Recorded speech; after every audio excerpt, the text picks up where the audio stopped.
my main expectation was connection, networking, meet somebody that knows something I don't know, has a contact I might need, and that was it. But as I'm here, God, the information, especially the senator, Siban, yes, Kai, I've learned so much. I'm so inspired. Yes.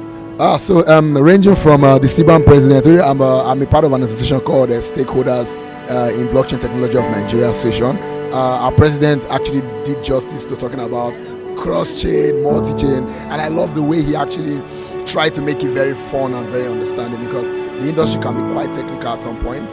And also other great speakers like Sam Sticks, who actually gave people some tools that they really needed to really go far in this space. It's not just thank you. It's not just about buying crypto. Yeah. Meeting some great minds and some active bosses in the crypto space has been actually be fun. Like actually, I've learned a lot from the likes of Jab5 to my boss, the BI team. I've met a lot of people, and trust me, it has been awesome. I know more is still going on, so we are still expecting more and more and more and more. We're one blockchain firm. From Chain Finance School. AAX, the next generation cryptocurrency exchange. We are bank, we are site. Welcome to Cyberchain Uyo 2022.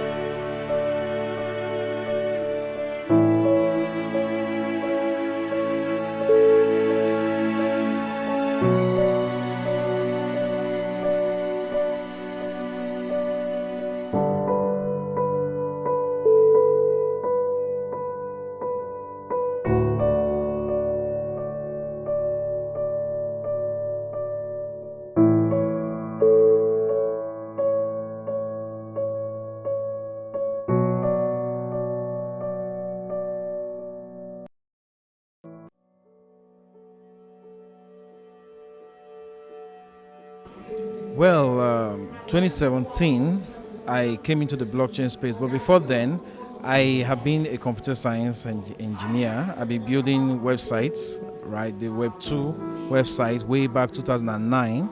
So as the blockchain started coming up, I heard about it as of 2013. That was the first time I actually heard about the blockchain. Then I started making research about it. But effectively, as of 2017, I got into the field of blockchain, right? Then I started doing stuffs, trying to do some coding and all of that, then try to do some trading. Then, of course, got my fingers burnt here and there, which we all, I think, we've experienced. When I started in the blockchain space, it was early 2017. My background is law. I own a law firm. Today, my law firm advises a number of blockchain and crypto companies, right, on regulation, legal, and all of that. Now, because I discovered blockchain and crypto, it didn't change my profession as a lawyer. It only has expanded opportunities for me in the blockchain space, because today my clients include players in this space. Now, my advice to everyone out there is that don't be carried away with the crypto trading and investment part, right? It's a huge part. Yes, I also invest sometimes, but you have to focus on who you are. You have to understand the industry you belong or you wish to belong. If you are an engineer, a student engineer for instance, focus on how perhaps you can become a blockchain developer or engineer and build products and services for blockchain projects.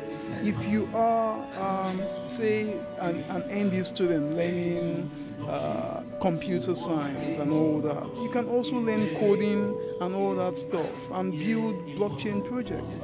If you are a writer or you love to write, you can take on content writing. Content writing is one of the biggest opportunities in the blockchain space. News sites, magazines, websites, they want content. Even projects coming up, they want people who can write content. So if you're a good writer, or you're not, but you want to learn, become a content writer. There's a lot of money in there. You're good with teaching. you have a background in education. Learn more about cryptocurrencies, learn more about blockchain, right? And begin to, talk to people about blockchain, about Bitcoin, about Ethereum. Before you know it, you can build a community where you teach people blockchain, crypto, all of this stuff. You never know. So education is one of the biggest industries in the sector. Because I got into this space early 2016 when a cousin of mine told me about the blockchain. Actually, he told me about a project then called TBC, and I was like, TBC blockchain, and what is it all about? Well, I just reluctantly I got some TBC then. Then when I got that TBC, I started doing some research. I got into TBC. Then after some months, I got into OneCoin, also another project.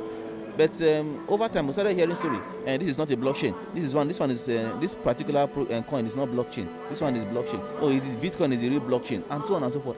I was so confused. I decided that look, I need to do a lot of research. Let me know where I am. I don't know where I'm standing right now. It's just like I went into this investment blindly, and truly, I went into them blindly. But I started doing a lot of research. Today, I'm here having my own project, a blockchain project of my own. It is as a result of the depth of research I did, and in the long run I now realize that look, anybody from any part of the world can also have a blockchain project of his own, so long as you have the ability to build a business. If you're an entrepreneur and you want to bring your traditional business into the blockchain space, it's very possible.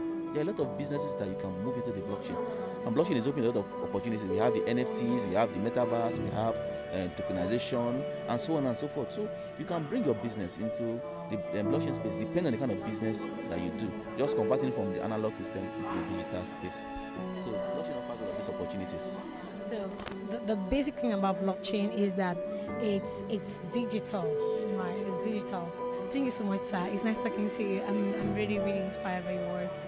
Thank you, God bless you.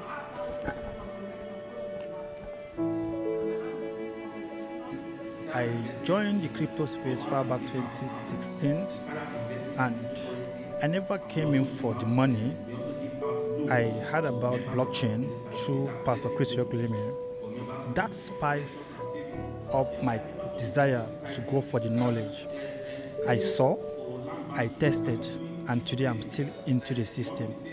You can't take away knowledge from the journey. If you don't have the right knowledge, you might apply it wrongly. I was just very happy seeing this technology that everyone is a millionaire, no one has authority, everyone is free, freedom, no central authority. So I said, okay, good.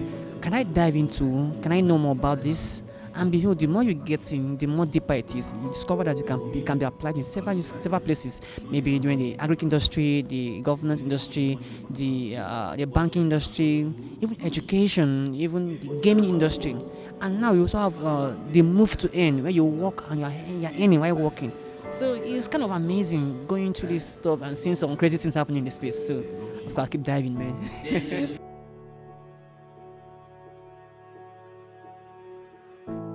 The future of blockchain and decentralized finance is very bright, right?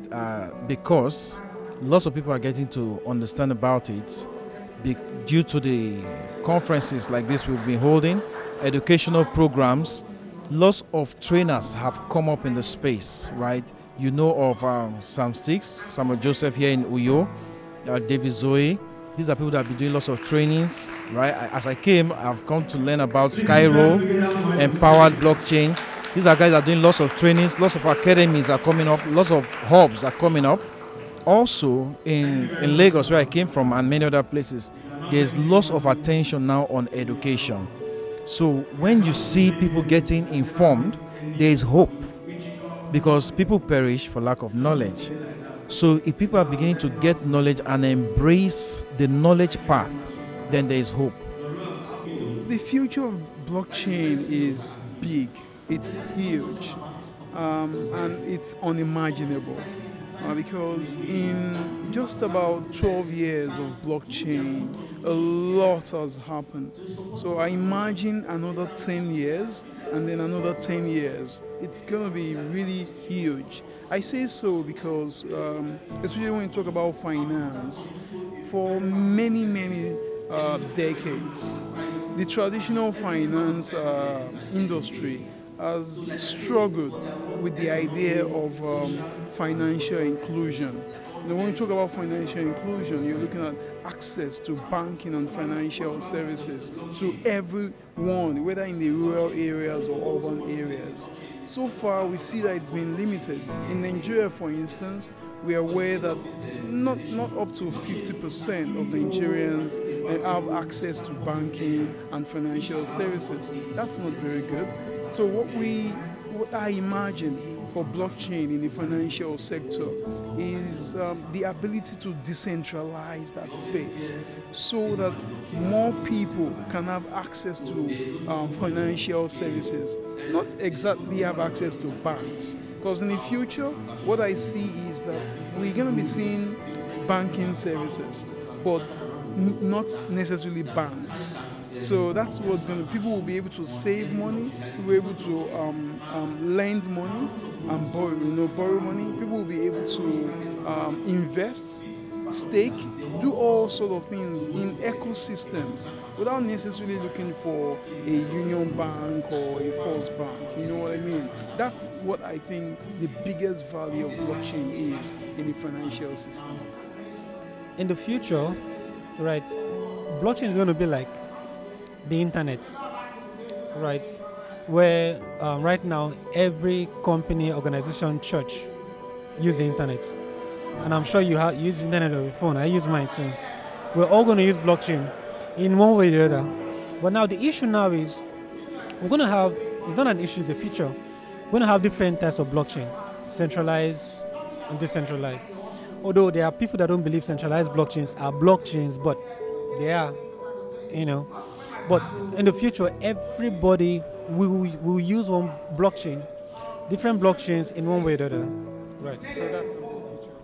And when it comes to decentralized finance in blockchain, it's going to be the trend because governments around the world are launching their own currency, digital currency, CBDC.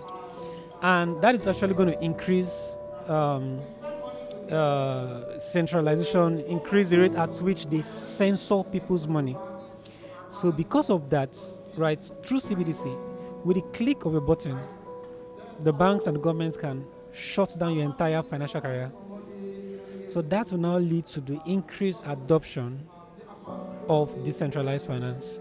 But that future is not so far from now because almost every country is talking about CBDC now. Last week, the Security Exchange Commission brought out a circular to regulate cryptocurrency in the country. So it means that we are heading somewhere. Also, as of last week, 34 nations, including our CBN, traveled to El Salvador to meet with Nayib, the president of El Salvador, just to look on how to go around this cryptocurrency and blockchain technology. So I think it's quite amazing that even every school needs to know this. If the government are going to this, we should go into this.